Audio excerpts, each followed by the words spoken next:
Okay, now let's turn around and let's integrate using a natural log. If the derivative of e to the x is e to the x, what's the integral of e to the x? E to the x, right, plus c. Okay, so therefore the integral of e to the u du would be e to the u plus c, right? So if a e to the x or an e to any power is involved in an integral, what do you think we're going to let u be? The exponent, exactly. Okay, so anytime e to a power is part of an integral, you're most likely going to let u be that exponent. So look at number 7. What would we let u be? Negative x squared.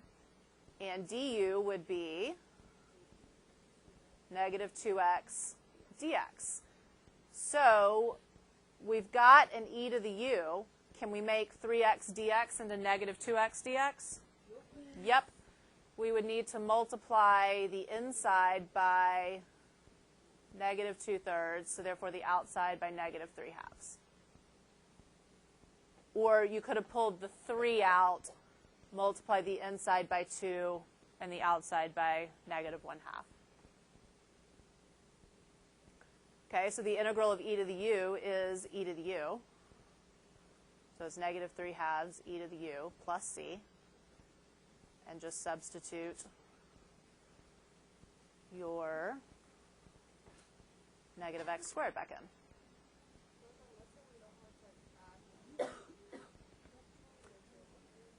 No.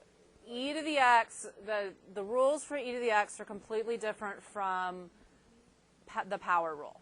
The power rule is x to a number, where when you integrate that, you do have to increase. Are you talking about like increasing your exponent by 1? Mm-mm. All right, 8. What do you want to let u be? 2 over x.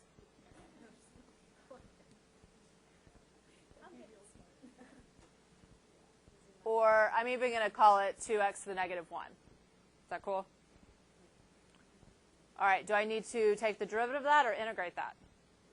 Derivative, right. If I have u, I need to find du, which would be negative 2x to the negative 2, which, what's another way to write that? Aha!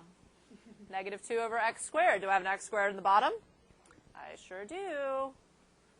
So I'm going to need a negative 2 inside and a negative 1/2 outside.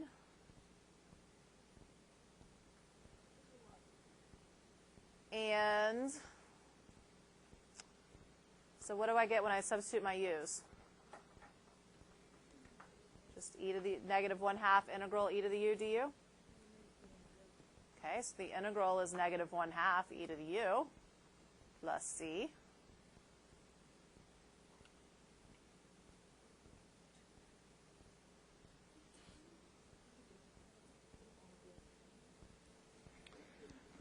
Okay, 9 kind of breaks the rule here, because I told you that if e to the x is involved, you'll probably let u be the exponent on your e. But we've already talked about here your exponent on e is just x. It doesn't do you any good to let u equal x. That doesn't make the problem any easier. Okay, you can make u be the bottom. Let's try it.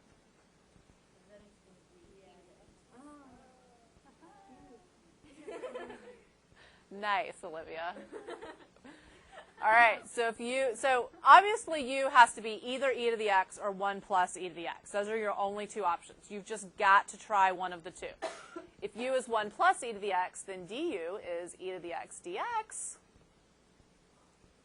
So when we do our u substitution, what do we have?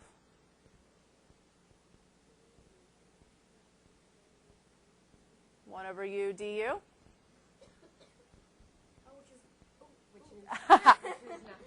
Which, lo and behold, we know how to integrate. Okay, before we do that, though, let's switch our limits of integration. If x is 0, what would u be? 2. And if x is 1, U is 1 plus E. That's kind of messy, but that's okay.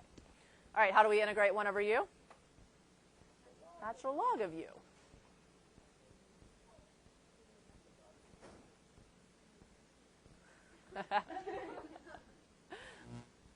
Tamara's a comedian. All right, plug in the top. 1 plus E. Do I need absolute values or parentheses when I plug in a 1 plus E for U? Parentheses. E is approximately 2.718. So 1 plus 2.718 is 3.718. It's a positive number. Minus the natural log of 2. All right, I want you to sidle up next to someone close to you, and I want you to work number 10.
Okay, hopefully you let U be e to the x,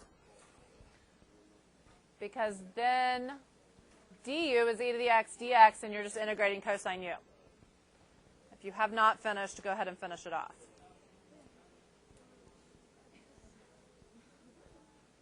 Yeah? Wasn't one of the old trig properties or whatever where if you had a sine something minus sine another thing, you can divide those? Yeah, you're right. For some reason, I thought it was a trig property.